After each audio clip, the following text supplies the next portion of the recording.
Ok. Bueno, ahora vamos a ver síndrome isquémico coronario agudo. Ay, crónico, agudo. Bueno, la definición es que es un desequilibrio entre el aporte y la demanda de oxígeno. O sea, hay poco aporte y mucha demanda de oxígeno, lo que produce isquemia. ¿Pero qué es lo que genera este desequilibrio? Pues una placa rota que hace un trombo. Ahora tenemos este esquema que nos habla de cómo las diferentes manifestaciones de la cardiopatía isquémica, que puede ser un síndrome coronario isquémico crónico, que es el del video pasado, o un síndrome isquémico coronario agudo, que es el de este, y que podemos llamarlo por sus siglas SICA, síndrome isquémico coronario agudo. Ahora, el SICA puede ser de dos tipos, que es con elevación del ST y sin elevación del ST. Este se llama infarto agudo al miocardio con elevación del ST. Y este infarto agudo al miocardio sin elevación del ST. Y cuando no tiene elevación del ST, también digamos que puede producir una angina inestable. Ahora, hay una diferencia, o más bien, la diferencia entre este y este es que el IAM con elevación es por una oclusión total de la luz y el IAM sin elevación es por una oclusión parcial. Entonces, prácticamente la luz queda totalmente tapada y en esta, o sea, está como medio tapada en el sin elevación. Ahora, IAM sin elevación, oclusión parcial y produce, como ya les había dicho, angina inestable. La angina inestable, pues es lo mismo de que vimos la vez pasada de la angina. Si quieren, denle pausa al video, o sea, como que ustedes decían cuáles son las manifestaciones de la angina. Bueno, ya lo hicieron, pues obviamente es un dolor opresivo. La angina estable dura menos de 30 minutos y la inestable dura más de 30 minutos. La angina estable es post-esfuerzo, mientras que la inestable es en reposo, o sea, no requiere de hacer ningún esfuerzo para que aparezcan los síntomas, sino que ya están en reposo. Esta tiene patrones cambiantes, es decir, que a veces, por ejemplo, se puede presentar con disnea, a veces no, a veces se puede presentar con síntomas neurovegetativos, etcétera, además de que esta no produce elevación enzimática de troponinas I y T. Electrocardiográficamente la angina se puede ver como una onda T negativa. Y aquí tenemos como un esquema de los diferentes tipos de angina. La angina estable, pues obviamente está dada por una placa estable, que como dijimos también en el video pasado, es la que tiene una cápsula muy gruesa de colágeno, mientras que la angina inestable es la que tiene una cápsula muy delgadita, por lo tanto hace trombos. Y tenemos otro tipo de angina, que es la angina variante de Prince-Metal, que esta como tal no es producida en sí por una placa de ateroma, sino que es por un espasmo coronario. Ahora, el diagnóstico del infarto agudo al miocardio sin elevación del ST se hace mediante la troponina ultrasensible. Esta es cuantitativa. Es que aquí, bueno, lo explicó varias veces el doctor que se puede pedir una troponina cualitativa, que prácticamente es la troponina como que normal, y solo nos diría si hay o no troponinas. Pero pues eso no nos sirve de mucho. Por eso tenemos que pedir la troponina ultrasensible, que es cuantitativa, o sea, nos va a decir exactamente cuánto de troponina tenemos, o sea, cuánto está elevado. Otra enzima que podemos medir es la cisteína quinasa MB o CPK-MB, que es una enzima que suele elevarse 6 horas después del infarto y es específica del corazón. Después, podemos pedir un ecocardiograma donde vamos a ver alteraciones del movimiento. Las alteraciones del movimiento son la hipocinesia, que nos habla de un corazón que se mueve menos de lo normal. La disinesia, que quiere decir que no lleva como tal coordinación, o sea, como que no lleva en sí ritmo, o sea, las aurículas y los ventrículos no están contrayéndose con ritmo. La asinesia, que es que ya no se mueve, también se hace mediante electrocardiograma. Ahora, el tratamiento, este, pues se los voy a mencionar aquí, pero en realidad bueno, siento que lo van a entender más en el próximo video que va a ser de tratamiento. Pero, cuando vean el otro video, se regresan aquí para que vean el tratamiento otra vez. Entonces, este va a consistir aquí nada más como mención en aspirina, que es dosis inicial 300 miligramos y de mantenimiento 100. Luego, ticagrelol y clopidogrel. El ticagrelol, dosis inicial de 180 miligramos por día y de mantenimiento de la mitad, 90.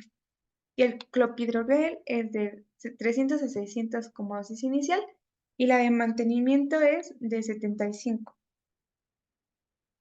Estos, bueno, estos son antiagregantes plaquetarios, o sea, así como la aspirina, tienen como una función muy similar. Después, la heparina y la enoxaparina.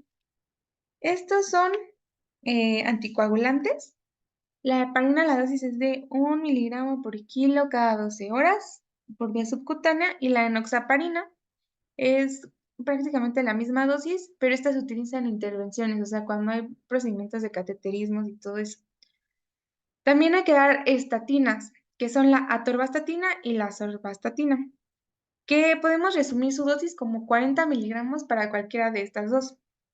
Y si no se alcanza como que la meta que deseamos con estas dosis, se le puede agregar un fibrato, que es el ezetimibe.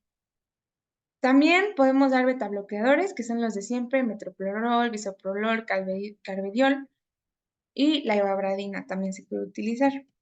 Ahora, en pacientes de alto riesgo que tienen infarto agudo al miocardio sin elevación del segmento ST, se puede hacer una intervención con cateterismo percutáneo en las primeras 24 horas. Ujú. Ahora vamos con el infarto agudo al miocardio con elevación del ST, que obviamente en el electrocardiograma se va a ver como una elevación del ST y del punto J. Y después tenemos algo que es la cuarta definición universal de infarto al miocardio, que nos dice que el infarto se va a definir como elevación o disminución de la troponina cardíaca encima del percentil 99.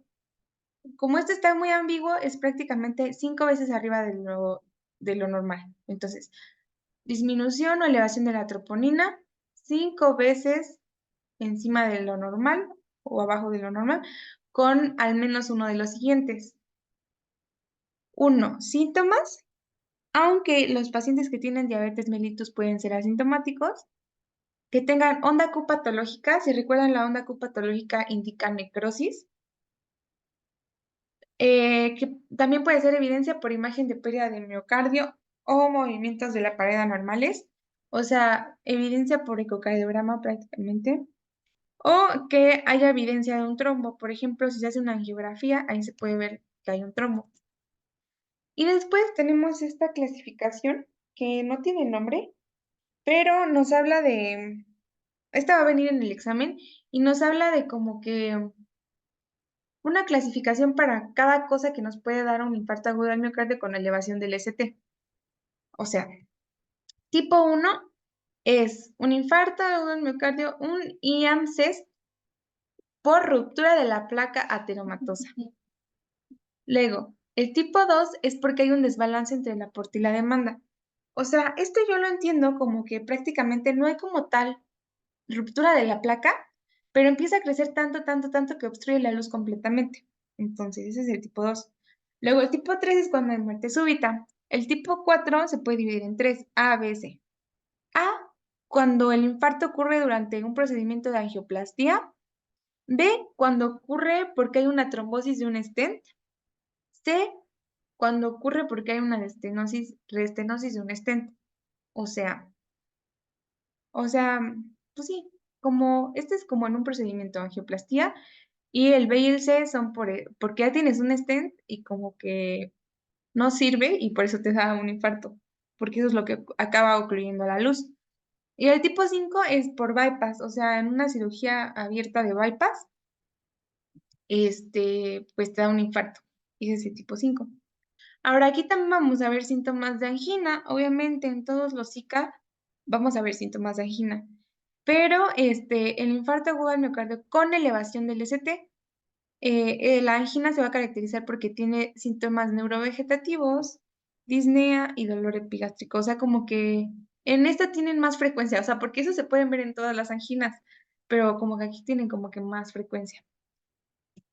Y luego tenemos algo que son los criterios de electrocardiograma, que bueno, este, no supe cómo traducir esto, pero espero que me entiendan. Ongoing acute occlusion, o sea, como que una oclusión aguda, o sea, que está pasando en este momento, o sea, pues sí, en sí, como que cuando el infarto está en vivo, en directo, vamos a ver una elevación del segmento ST y del punto J, como ya mencionamos muchas veces, en al menos 2 derivaciones continuas, o sea, nos estaría hablando de la isquemia en una cara, o bueno, más bien del infarto en una cara, no es isquemia, es infarto en una cara. Y es más común verlo en B2 y B5. Ahora, estos son los criterios. Para hombres mayores de 40 años, esta elevación debe ser mayor a 2 milímetros. Y en hombres menores de 40 años, por arriba de 2.5 centímetros. Y en mujeres es indistinguible de la edad, tan solo con que se eleve 1.5 milímetros arriba, ya es criterio. O sea, es como criterio positivo. Y estos tres son como para otros tipos de infartos. Miren, por ejemplo, infarto aislado de cara posterior, o sea, es como un infarto especial, porque aquí vamos a ver depresión del ST con onda T positiva en B1 y B3. O sea, aquí no vemos elevación del ST, sino vemos depresión, pero sigue siendo un infarto agudo, no sé cómo explicarlo.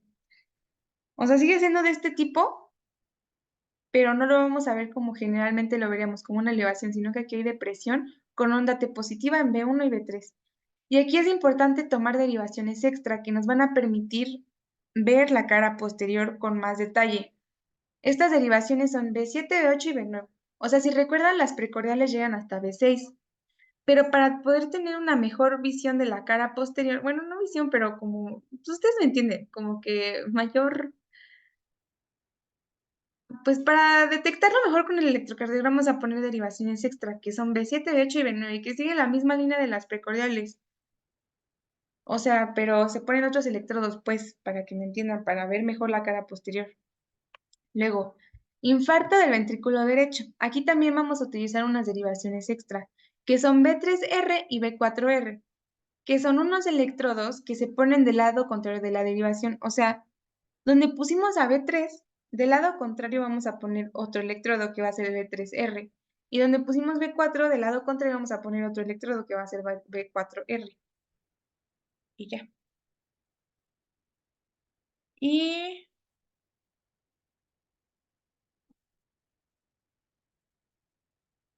bueno, aquí yo le puse manejo con líquidos porque el infarto de cara anterior se congestiona.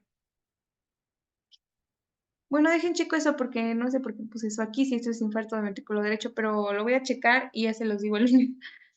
Luego, multivessel isquemia, que es como que un infarto de muchos vasos que están ocluidos, ¿sí me entienden? Entonces aquí, al ser varios vasos que están ocluidos, lo que vamos a ver es depresión del segmento ST en más de 6 derivaciones, pero aumento en ABR. O sea, en más de 6 derivaciones ya es multivessel, o sea, ya es como que varios vasos se están isquemiando, ¿sí me entienden? Y ya. Y otros, como que hallazgos que podemos tener es bloqueo de rama izquierda o derecha. Y luego vamos con las enzimas, que van a ser las troponinas y la CPK. Las troponinas nos indican daño directo al miocardio. Tenemos troponina I y tenemos troponina T. Estos son los valores normales. La primera detección se refiere como que a la hora o a cuánto tiempo después del infarto se van a empezar a ver como que detectables. Y el relojcito significa cuánto tiempo después del infarto vamos a poder seguirlas viendo en la sangre, elevadas. Entonces, troponina I. Lo normal es de 0 a 0.05. La primera detección es 3 a 4 horas después del infarto y dura de 7 a 10 días, como que elevada. Luego la troponina T es de 0.01, también a las 3 o 4 horas y también a los 7 a 10 días. Se puede seguir viendo. Y luego la CPK es de 30 a 200 unidades sobre litro. La primera detección es a las 4 o 6 horas y se va a poder seguir viendo 2 a 3 días después. Y ahora, hay algunas otras causas para que se eleven las troponinas que podríamos descartar si es que vemos una elevación de las troponinas. O sea, son como diagnósticos diferenciales. Primero tenemos el síndrome de Takotsubo, que es un vasoespasmo coronario. Este ocurre más en mujeres jóvenes.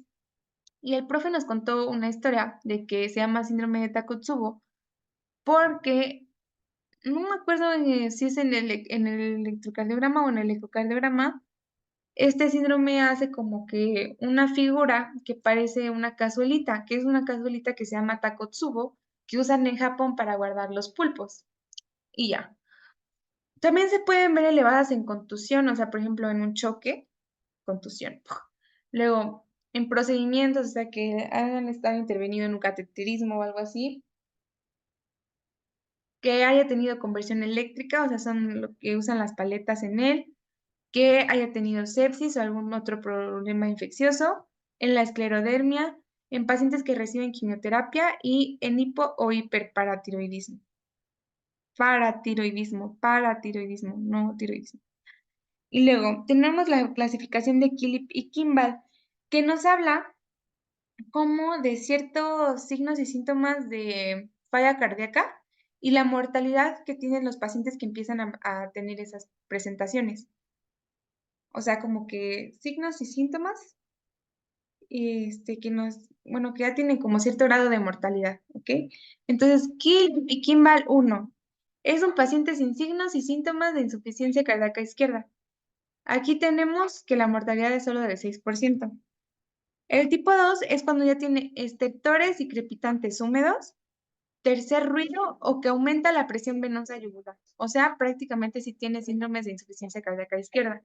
La mortalidad es de 17%. Y la tercera es edema agudo pulmonar. Aquí yo representé el esputo asalmonado. La mortalidad es de 38%. Y la 4 es shock cardiogénico, que ya prácticamente aquí la mortalidad es de 81%. Y esto sí va a venir en el examen y también lo va a preguntar con los porcentajes de mortalidad, para que se los memoricen. Luego tenemos la clasificación de Forrester, que bueno, esta la hemos visto en insuficiencia cardíaca, o sea, este también nos está hablando de ya falla cardíaca en el paciente. Entonces, aquí, cuando vimos falla cardíaca lo explicaron un poco más fácil, pero aquí ya lo vimos con otros detalles que les voy a explicar. Bueno, en el eje de las Y tenemos la perfusión. La perfusión está representada por el índice cardíaco, que nos dice cuántos litros de sangre están llegando por minuto y por metro cuadrado, o sea, a cada metro cuadrado del tejido, por así decirlo. Entonces, litro por minuto por metro cuadrado. Y en el eje de las X tenemos la presión capilar pulmonar. Ahora, entonces todo lo que esté por arriba va a tener buena perfusión. Por lo tanto, va a ser caliente, o sea, está bien perfundido. Todo lo que esté por abajo va a ser frío, porque ya está mal perfundido. Todo lo que esté a la izquierda va a ser seco, porque no va a tener congestión pulmonar. Pero todo lo que esté hacia la derecha va a ser húmedo, porque sí hay congestión pulmonar. Entonces, prácticamente todo lo que está por arriba tiene gasto cardíaco arriba de 2.2. O sea, está bien la perfusión, está bien, está caliente. Y todo lo que está por abajo tiene gasto cardíaco menor a 2.2. O sea, ya no está bien la perfusión, está frío. Todo lo que está hacia la izquierda está como que, pues no hay congestión pulmonar, entonces la presión está por debajo de 18 milímetros de mercurio. Pero todo lo que está a la derecha ya está como con mucha presión pulmonar, o sea, arriba de 18, por lo tanto ya hay congestión y está húmedo. Entonces el tipo 1, que es normal, es caliente y seco, o sea, está bien perfundido y no tiene congestión. El tipo 2 está congestionado, pero bien perfundido, o sea, es tipo congestión, caliente, húmedo, congestionado, pero buena perfusión. El tipo 3 está frío y seco, Aquí es cuando hay hipoperfusión, porque sí, o sea, está afectada la perfusión, pero todavía no tiene congestión. Y el tipo 4 es frío húmedo, porque tiene congestión e hipoperfusión, tiene ambos. Y ya. Ahora vamos con la reperfusión coronaria. O sea, ¿cómo vamos a resolver esa oclusión, no? Esa oclusión que nos está generando la isquemia o el infarto. Bueno, esto es pregunta de examen. Por eso le puse una estrella aquí. Entonces, hay dos formas, la fibrinolisis y el intervencionismo coronario percutáneo primario. Y entonces, primero vamos a empezar con la trombólisis o fibrinolisis, es lo mismo, son sinónimos. Esta se debe hacer dentro de los primeros 120 minutos a partir de, pues, de que tuvo las manifestaciones primarias del infarto, ¿no? Tenemos algo que se llama tiempo puerta aguja, que es, o sea, el tiempo que puede pasar desde que nosotros vemos al paciente y como tal, le metemos, pues le metemos, como dice, la aguja. Y después tenemos otro tiempo que es el tiempo puerta balón, que es el tiempo que puede pasar hasta que le metamos el balón, que son 60 minutos.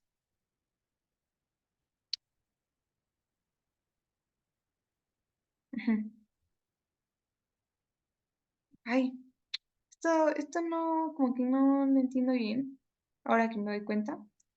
Entonces, déjenme veo, y así no le pregunto al profe el lunes, y ya se los digo. Porque esto como que no sé.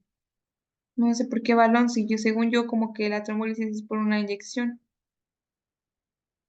Pero bueno, déjenme lo checo. Y, y si puedo, se los digo en el próximo video. Luego, se considera que la trombolisis es exitosa cuando reduce el segmento ST en un 50%. Esto yo creo que es importante. Exitosa si reduce el ST en un 50%. Y lo que vamos a utilizar son estos medicamentos que son los fibrinolíticos. Y como dice su nombre, pues prácticamente deshacen el fibrinógeno, ¿no? El fibrinógeno que conforma este trombo. ¿Cuáles son? La alteplasa, cuyo nombre comercial es Actilice, y la dosis es 20 miligramos en bolo y 80 miligramos en infusión en una hora. Pero como que la elección es la tenecteplasa, cuyo nombre comercial es Metalice. Pero por lo que entiendo, este medicamento es un poco muy caro, entonces el que casi siempre se tiene es la alteplasa, ¿no? Entonces, alteplasa y tenecteplasa, fibrinolíticos. Ujú, y ya. Luego, aquí está como tal el manejo. En lugares sin sala de hemodinámica, es como la indicación, en lugares sin sala de hemodinámica y que tarda más de 2 horas en llegar a una. Esto lo vamos a volver a ver después, pero pues prácticamente digamos que la primera opción sería hacer un intervencionismo percutáneo primario. Pero en caso de que no esté, no, en el lugar donde estamos no hay una sala de hemodinámica, o que un lugar que tiene sala de hemodinámica nos quede a más de 2 horas, es cuando está indicada la fibrinólisis. Y esta se puede hacer hasta 12 horas después del infarto si es que aún hay síntomas. O sea, si es que aún hay síntomas. Si no hay síntomas ya no se le hace nada. Pero si todavía tiene síntomas, hasta 12 horas después todavía podemos hacer la fibrinólisis. ¿Por qué hasta las 12 horas? Porque después de estas ya puede causar un EBC. Ahora, como les mencioné, el intervencionismo percutáneo primario es el tratamiento de elección. O sea, esta es la primera opción. Este se puede hacer hasta 48 horas después del infarto si es que los síntomas persisten. Este hasta 12 horas después, este hasta 48 horas después. Pero si aún hay síntomas, si no hay síntomas ya no se le hace nada. Entonces, este, bueno, este es como que ya. Después, tenemos algo que es el intervencionismo fármaco-invasivo, que se llama así cuando hacemos un intervencionismo después de que se le hizo una fibrinolisis. Ajá, o sea, Siempre que se hace una fibrinolisis, después se debe de referenciar a un lugar donde tenga sala de hemodinámica. Y si es necesario, se hace un intervencionismo que se llama fármaco invasivo. Sí, no sé si me explico. O sea, aunque le hagamos fibrinolisis, después le tenemos que trasladar a una sala de hemodinámica. Y ya que esté ahí, ellos van a decidir si le hacen un intervencionismo. Y en este caso se llamaría intervencionismo farmacoinvasivo, porque ya se le hizo fibrinolisis antes. Ahora, otro intervencionismo que tenemos es el de rescate, que así se llama cuando se hace un intervencionismo ya que la trombolisis falló. O sea, se le hizo la trombólisis, no funcionó y hay que meterlo en intervencionismo y se llama intervencionismo de rescate. Y ahora tenemos el tratamiento complementario de infarto agudo al miocardio con elevación del ST, que es aspirina, tricalerol o clopidogrel, y también se puede usar otro que es el Prasugrel, pero este es el mejor de todo este grupo de antiagregantes, pero solamente está indicado en cateterismo, porque es como muy potente y puede generar sangrados importantes. También están los anticoagulantes, heparina y enoxaparina, otra vez las estatinas. Aquí también podemos usar IECA, ARA2 o el ARNI, que es el succinilvitrilo valsartán. Y el IECA aquí es muy importante porque disminuye el remodelado ventricular. Por lo tanto, reduce la extensión y gravedad del infarto. Esto yo creo que puede ser una pregunta de examen. IECA reduce el remodelado ventricular y por lo tanto reduce la extensión y gravedad. Luego, beta bloqueadores. Estos nos sirven para disminuir las arritmias, porque como veremos, una complicación de los infartos son las arritmias. Entonces utilizan beta bloqueadores. Son como los de elección para las arritmias por infarto, beta bloqueadores. Podemos utilizar el metoprolol, 25 miligramos diarios, o el bisoprolol, pero este está contraindicado cuando hay falla cardíaca. Y después también podemos dar los diuréticos, espironolactona y esplenona. Esa también puede ser como pregunta de examen. Estos reducen la fibrosis. O sea, pues obviamente después de un infarto puede haber como fibrosis, ¿no? O sea, de que se empieza como que a regenerar ese tejido. Y entonces eso puede ser como una cicatriz en el corazón y pues obviamente no queremos cicatrices en el corazón. Entonces, estos diuréticos nos ayudan a reducir esa fibrosis y que no se hagan cicatrices feas. Y la espironolactona tiene un efecto adverso importante que es la ginecomastia. Pero la esplenona lo que tiene de especial es que esta no hace ginecomastia. No hace ginecomastia. Otro medicamento que se puede usar es la colchicina y está indicado el oxígeno, pero solamente cuando la saturación de oxígeno esté por debajo de 90. Y ahora tenemos algo que son las complicaciones post-infarto agudo al miocardio. ¿Qué son? O sea, este es como el tiempo que se tardan en aparecer. Esta es la complicación que producen y estas son como algunas características. Entonces, al día podemos ver arritmias ventriculares. Estas son muy importantes porque es la principal causa de muerte. Entonces, esta es como pregunta de examen. Arritmias ventriculares, la principal causa de muerte después de un infarto agudo al miocardio. Del 1 a los 3 días podemos ver pericarditis fibrinoide, que nos puede causar un choque pericárdico. O bueno, más bien, a la exploración podemos escuchar choque pericárdico, o sea, como que el roce entre las dos, entre el pericardio, no sé cómo explicarlo, pero es algo que se escucha en la auscultación. Después, de los 2 a los 7 días, o sea, la semana, podemos ver ruptura del músculo papilar. Esto puede causar regurgitación mitral, es de mal pronóstico y suele requerir cirugía. Bueno, pues esto yo creo que ustedes lo saben más que yo, pero el músculo papilar es como tal que a donde se unen como que las cuerdas tendinosas de las valvas. Entonces, si se rompe el músculo, pues obviamente como que se va a soltar la tensión que tiene la válvula y se va a regurgitar, o sea, se va como a colapsar, va a haber regurgitación mitral y pues ya, requiere cirugía. Luego, de los 3 a los 14 días, o sea, bueno, hay otra aquí, es que como que me la salté. De los 3 a los 5 días puede haber ruptura del septo interventricular.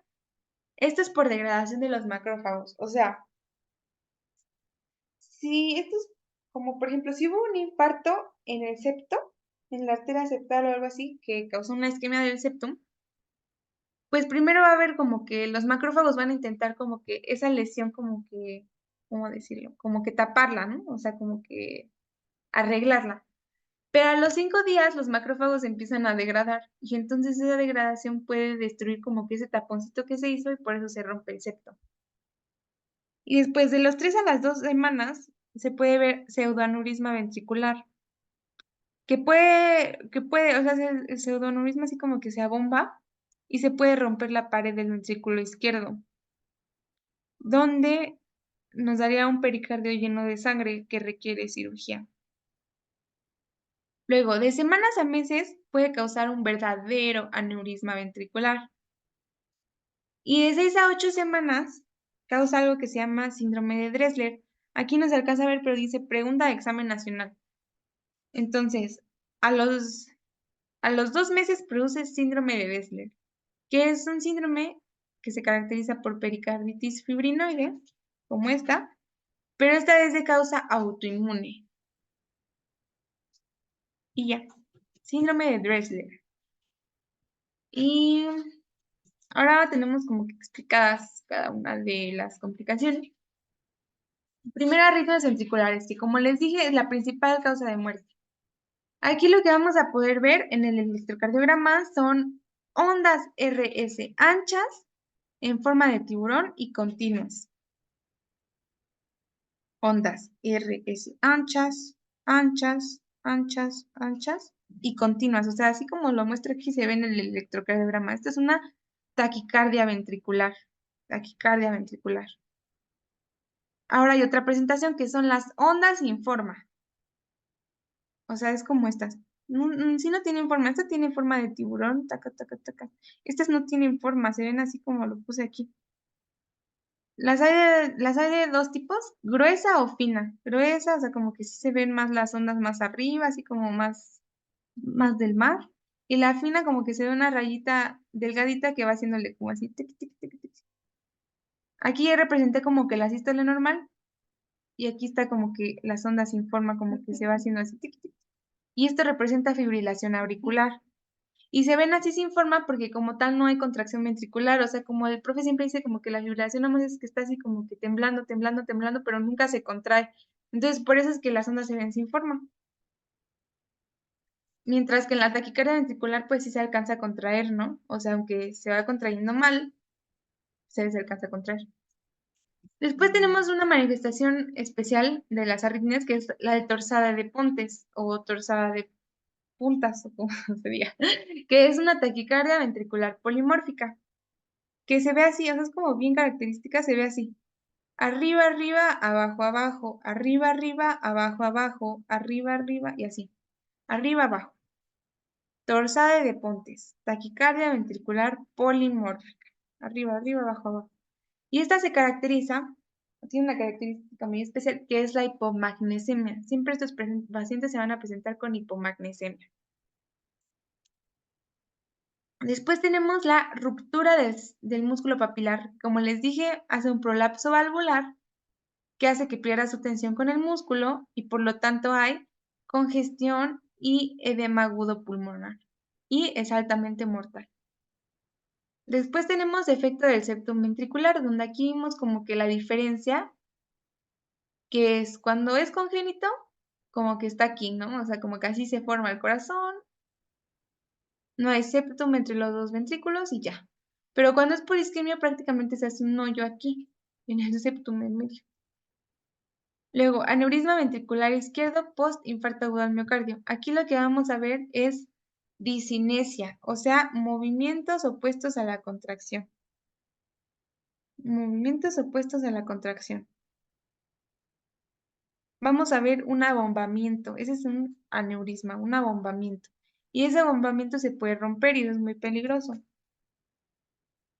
Y finalmente puede haber ruptura cardíaca que lleva a taponamiento cardíaco y es altamente mortal.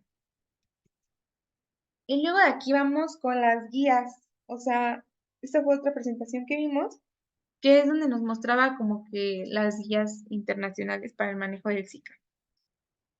Entonces, ya vimos el Zika, y el Zika puede tener como que 3 manifestaciones diferentes, que es la angina inestable, el infarto agudo al miocardio con elevación del ST y el infarto agudo al miocardio sin elevación del ST.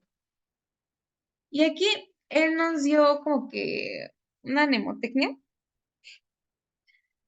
que, bueno, es como para decidir el manejo del paciente, que es Acute Coronary Syndrome, que es abnormal ESG, o sea, electrocardiograma anormal. O sea, por ejemplo, un electrocardiograma donde podemos ver isquemia, donde podamos ver infarto. Luego, la C, o sea, es acute. Luego C de coronary, que es clinical context. O sea, por ejemplo, ver los riesgos de los factores de riesgo, etcétera. Sí, y luego la S, que es de síndrome, que es paciente estable, o sea, tiene bien la presión arterial, tiene bien la frecuencia cardíaca, o sea, a partir de eso es como de donde surge el manejo. Entonces, un paciente que llega con Zika a urgencias, al servicio de urgencias. A través de la exploración física vamos a decir, ¿es un paciente estable o es un paciente inestable? Eso lo decimos a partir de la presión arterial que trae, la frecuencia cardíaca que trae, arritmias, congestión pulmonar y también es importante hacer la historia clínica. A partir de eso podemos, bueno, tenemos más bien que hacerle un electrocardiograma donde vamos a clasificarlo como este, con elevación del ST o sin elevación del ST. Y también le tenemos que mandar a hacer inmediatamente troponina, que se le va a tomar al inicio, o sea, luego que llega, se le toma después a la hora, luego a las 2 horas y en algunos casos a las 3 horas. Eso ahorita lo vamos a ver. Ay, se ve un poco feo mi foto, pero a ver, a partir de aquí, si tiene elevación del ST, se le debe hacer una angiografía inmediata más un intervencionismo. Y si no es posible hacer el intervencionismo, hacer una fibrinólisis. Eso ya lo vimos. Ahora, si es un infarto agudo al miocardio sin elevación del ST, pero o sea, que sea de alto riesgo, hay que hacer una angiografía inmediata más un intervencionismo. O sea, prácticamente se maneja como aunque aquí no podemos hacer fibrinólisis. Y después, sospecha de infarto agudo al miocardio sin elevación del ST, o sea, normal, porque quiera con factores de riesgo como pacientes de alto riesgo. Aquí es como que normal, pacientes normal. Tenemos que tomar la troponina al inicio, a la 1 hora y a las 2 horas, eso ya lo habíamos visto. Si no hubo elevación de la troponina, estamos 99% seguros de que no es Zika. O sea, hay que buscar otra patología, pero no es Zika. Zona gris, o sea, sí se elevó, pero no lo suficiente. Vamos a volverle a tomar la troponina a las 3 horas y ya de ahí podemos decidir. Y si sí se elevó 5 veces por encima de lo normal, el 70% que el paciente sí tiene Zika. Después, estudios de imagen. ¿Qué podemos pedir? Un ecocardiograma, que es la imagen estándar, o sea, quiere decir que a todos los pacientes que lleguen con Zika les vamos a hacer un ecocardiograma. Angiotac, la Angiotac va a estar solicitada en pacientes que estén en la zona gris, o sea, pacientes que a la que troponina no marcó cambios significativos. Y también podemos hacer una resonancia magnética en pacientes con MINOCA. MINOCA es infarto al miocardio sin oclusión coronaria. O sea, sí está teniendo un infarto agudo al miocardio, pero no tiene nada que ver con una oclusión de un aporte sanguíneo, ¿me entienden? O sea, la perfusión, bueno, no la perfusión, más bien la irrigación está normal, pero hay algo que está causando este infarto, otra cosa. Y después tenemos la estrategia de fibrinolisis en el infarto agudo al miocardio con elevación del ST. Esto ya lo vimos más o menos, pero aquí le vamos a dar otro repaso, que es, primero, es sala de hemodinámica, o sea, intenciones hacerlo en intervencionismo, en una sala de hemodinámica. Si no hay, le vamos a trasladar a una sala de hemodinámica si esta queda a menos de 2 horas. Pero, ¿qué pasa si no hay una sala de hemodinámica cerca? O sea, a menos de 2 horas. Hay que hacer trombolisis en los primeros 10 minutos. O sea, sí, aunque se puede hacer dentro de, digamos, de las primeras 12 horas y todo esto, o sea, como que el tiempo donde está o sea, donde es óptimo hacerlo es entre los primeros 10 minutos desde que se presenta el servicio de urgencia. Después, hay que hacer el traslado del paciente a la sala de hemodinámica en las próximas 24 horas. O sea, aunque le hagas la trombolisis, después a fuerza lo tienes que mandar a una sala de hemodinámica. O sea, como que no hay pierde. Luego, tratamiento. Hay que dar aspirina, 300 miligramos en bolo y después de mantenimiento 100 miligramos. Y la aspirina ya la va a usar para toda la vida. Después los antiagregantes plaquetarios, clopidogrel, 300 a 600 miligramos en bol. Ahí ya les mencioné algunos otros, ¿no? El prasugrel, que es como intervencionismo, y ya. Luego la enoxaparina. Esta es la que les digo que se usa en intervencionismo. Dosis de inicio, 30 miligramos, dosis de mantenimiento, 1 miligramo por kilo. Luego,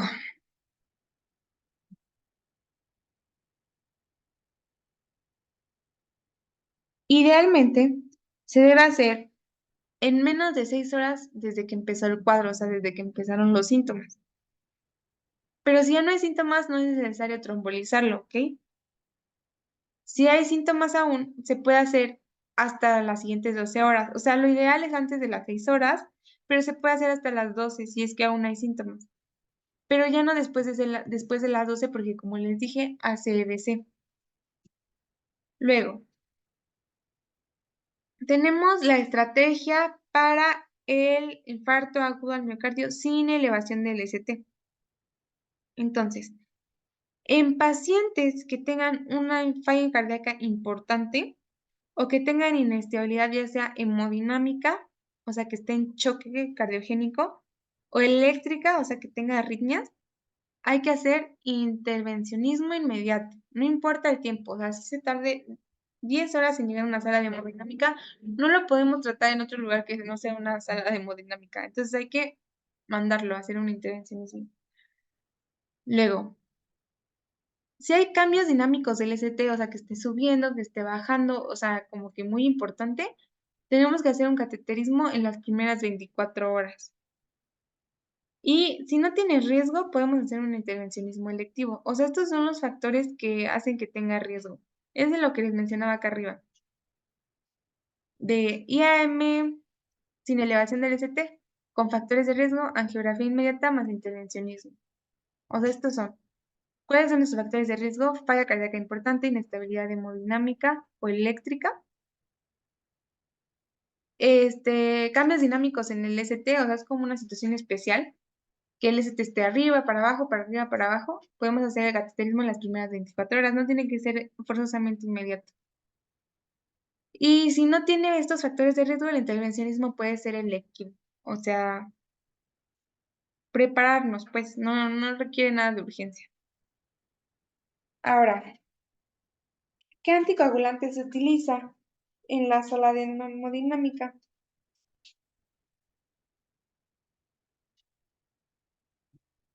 Ay, no sé por qué le puse enoxaparina no tromboliza. Ah, ok, ok. En la sala de hemodinámica, la enoxaparina no se puede utilizar si el paciente ya fue trombolizado previamente. Aquí se debe de utilizar heparina no fraccionada, porque ay, creo que lo puse en el otro, pero,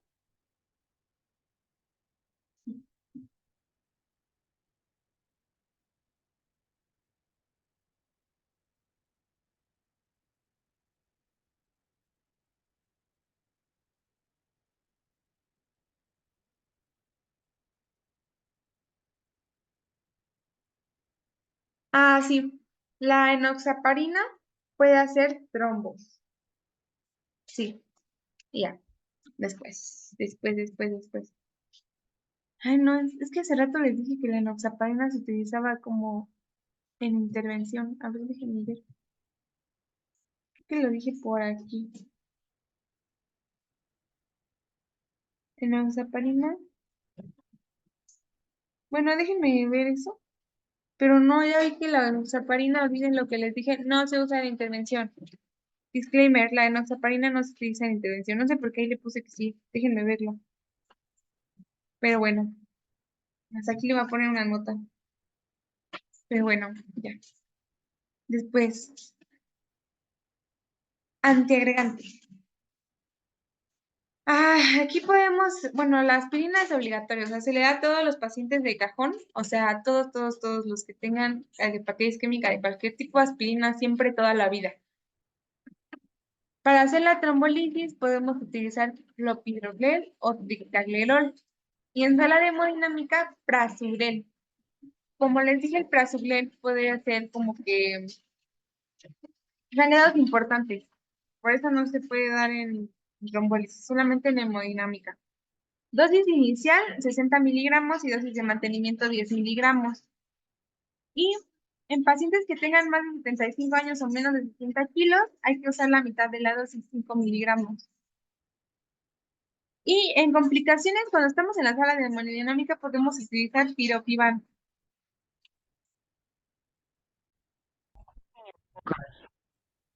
Bueno, ahora en el seguimiento, como les mencioné, la aspirina se debe de dar por toda la vida, pero se le debe de sumar un inhibidor del P2Y12, que son, bueno, ahorita los vamos a ver, pero son el clopidogrel, todos esos, el ticagrelor, todos esos, durante un año en pacientes normales o un mes en pacientes que tienen alto riesgo de sangrado, porque son estos antiagregantes, entonces van a impedir bueno, pues sí, ¿cómo lo digo? Pues la hemostasia, pues, entonces o sea, en pacientes que tienen alto riesgo de sangrado, pues no es bueno, obviamente. Después, pacientes en los que se les hizo un cateterismo y tienen aparte fibrilación auricular, deben de tener triple esquema durante una semana, doble esquema durante un año y aspirina forever. O sea, ¿qué me refiero con triple esquema? O sea,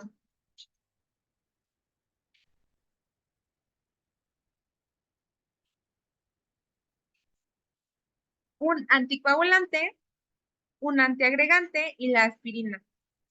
Doble esquema es un antiagregante, la aspirina y la aspirina ya para toda la vida. Pues triple esquema, una semana. Anticoagulante, antiagregante y aspirina. Doble esquema, un año. Un antiagregante y aspirina, y la aspirina para toda la vida. Y después, paciente con alto riesgo isquémico, o sea, de que tenga otro evento de Zika o de síndrome coronario crónico. Triple esquema durante un mes, doble esquema durante un año y aspirina para toda la vida.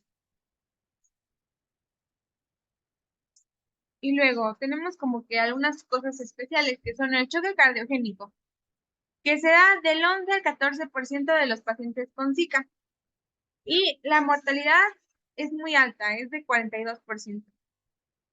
Este requiere intervencionismo inmediato, obviamente, o cirugía inmediata en algunos casos, pero si no es posible hacer ese intervencionismo en las primeras 2 horas, hay que hacer una fibrinolisis. Pero pues obviamente te requiere una intervención inmediata. Y después tenemos el Minoca, que es del 1 al 14% de los Zika. El Minoca, como les dije, es la isquemia miocárdica, pero sin oclusión de la arteria coronaria. O sea, sí hay una isquemia, pero no es por oclusión de un vaso. Este puede ser por estas causas que les pongo aquí. Puente miocárdico, disección espontánea, espasmo coronario, el síndrome de Takotsubo, que es el de los pulpos, trauma, miocardiopatía o miocarditis. Y ya voy a hacer otro video para el tratamiento de la cardiopatía isquémica. Y si tienen alguna duda, pues me pueden preguntar ahora, pues, en estos días, o si no, cuando regresemos a la escuela. Los quiero mucho y ahorita les sigo el otro video. Adiós.